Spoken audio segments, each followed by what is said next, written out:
Welcome back to our Medical Missionary Ministry. We recently invited Sister Christine to come out and speak to us regarding the health message. And we were just so privileged to have her come, and we learned so much, and it was such a huge blessing. And we have a recipe from her that we wanted to share with you guys. It's how to make dinner rolls. So check it out.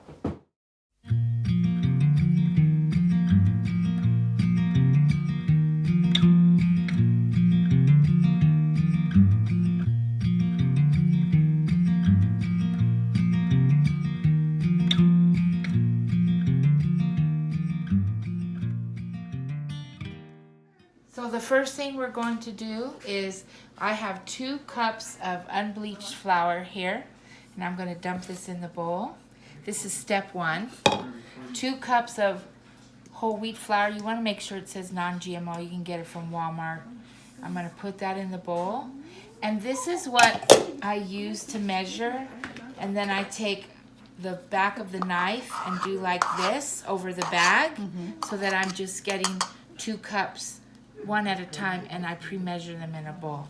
And then I'm going to put, this is a little more than a teaspoon of Himalayan salt. And so I'm going to mix this up very well. And then we'll do step 2, and then I'll show you what this should look like when we add the proof. Step 2, we're going to make what's called the proof. This is the liquid mixture with the yeast that's going to make the flour rise. We're going to mix it in. So I have 1.5 cups of warm water, and I'm pouring this in here. I have 1/3 cup of honey, okay, and that's in here. And then what we're going to do is we're going to whisk this all together until it is dissolved. You don't want any clumps. You don't want any stickiness. You want all of the sweetness to be dissolved in the water. And now we're going to add 4 teaspoons of the yeast. You don't want the rapid rise, just the regular. So you pour it into your dissolved honey water and you whisk it about that much. And then you let it sit for a good 10 minutes. We're going to come back and pour this into our flour mixture, but do not move this. Bring your bowl to you when you're ready to pour it in, because if you move it, you can mess with how it rose. You can make it go flat. Step 3, as you see, the proof is poofy. This is exactly how you want your yeast, sweet yeast liquid mixture to be. So I've made a well in the center of my bowl.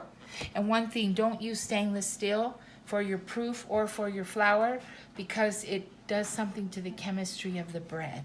So I'm going to pour this in here. I'm going to get all of the yeast mixture out. I'm going to pour the oil. This is 1/4 cup oil. What kind of oil? This is light olive oil, so it doesn't taste like olive oil. And then this is 1/4 cup of applesauce, and we use applesauce to replace using 1/2 cup of oil to reduce the fat. And then what I'm going to do now is I'm going to mix this. This is going to be a wet, liquidy mixture. I want you to see what it looks like when I've stirred the majority of it. We're incorporating all of this together. That was 1.5 cups of warm water I used with 1/3 cup of honey and 4 teaspoons of yeast that I used for the proof mixture. Okay, so this is what it looks like. I'm going to flour my table here.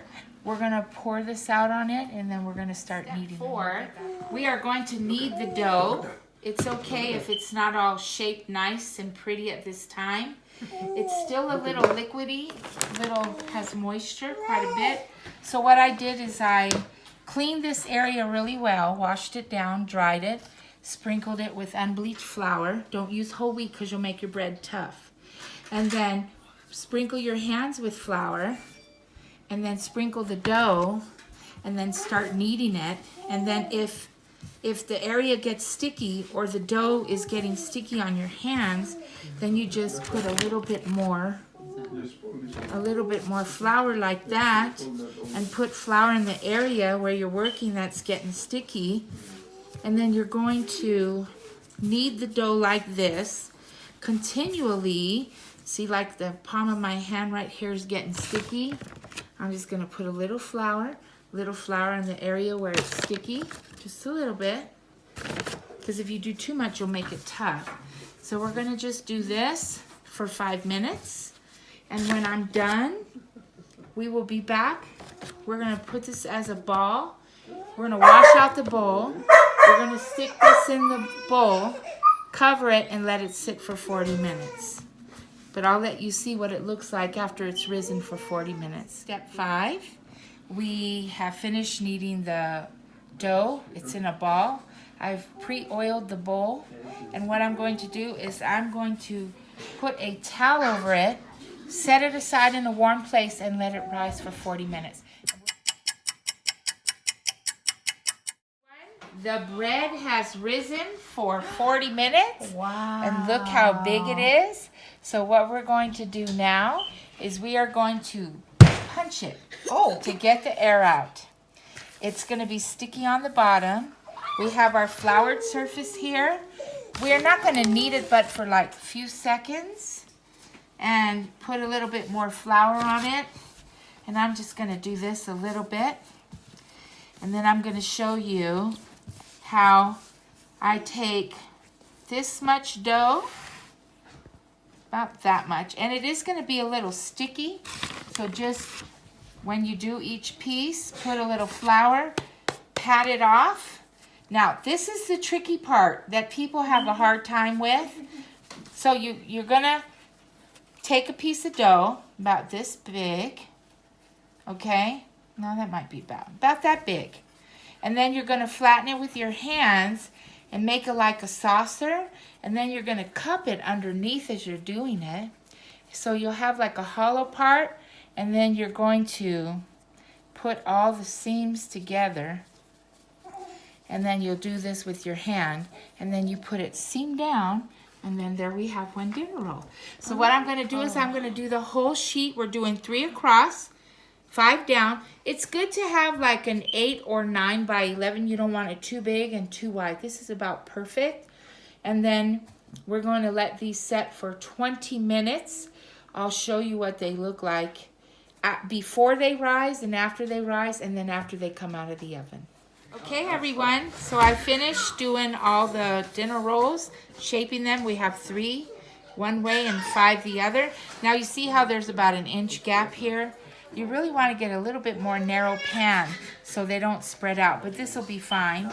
So what we're going to do now is we're going to cover this with the towel, put it in the warm place. We're going to set our oven, preheat it to 375, and then in 20 minutes, we're going to put our timer on for 20 minutes. When 20 minutes is up, we're going to stick these in the oven for 25 to 30 minutes. And I'll show you what they look like after they rise before we put them in the oven. Then I'll show you what they look like after they come out of the oven. Okay, everyone, we are ready to put the bread in the oven. It has been rising for 20 minutes, about 22. We're going to stick it in the oven. We're going to start it on 25 minutes. And then if it needs to be cooked, each altitude, temperature, humidity, that all depends on if it's going to cook only 25 minutes or 30 minutes. So you have to keep an eye on it. Okay? And then we'll show you what it looks like when it's done. Perfect.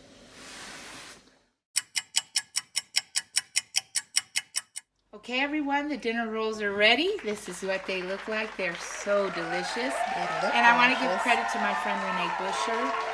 She gave me the recipe, but I tweaked it some. I do half and half of flour. She does 2.5 cups of whole wheat and 1.5 cup of unbleached. And I do a little more salt and a little more yeast. But this is what they look like. And bread is such a good way to do friendship evangelism. You can use it to take to your neighbors, break bread with them, take some dinner rolls to even your community and share with people. That way you're not only giving them physical bread, but you're also opening the door for spiritual bread. So we hope you've been encouraged to be a medical missionary wherever you are.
City Exodus has committed itself to spreading the present truth messages in these last days, not only to our brethren, but to the surrounding communities that we are a part of or visit.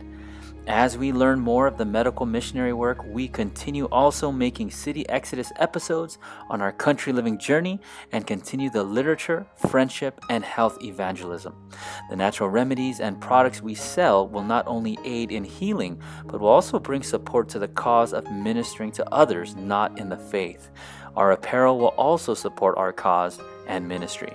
You can visit us on our Facebook page and see the latest posts on what we're doing and current news pertaining to end time events.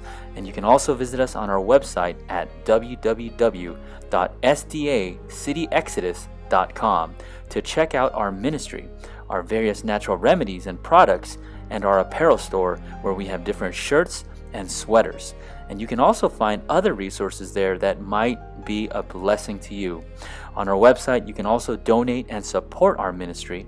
Since we are self-supporting and are limited in funds, we would like to continue doing as much of the work in these last days, but we'll need your help. We appreciate your support in our mission and continuing work. Be blessed and be a blessing.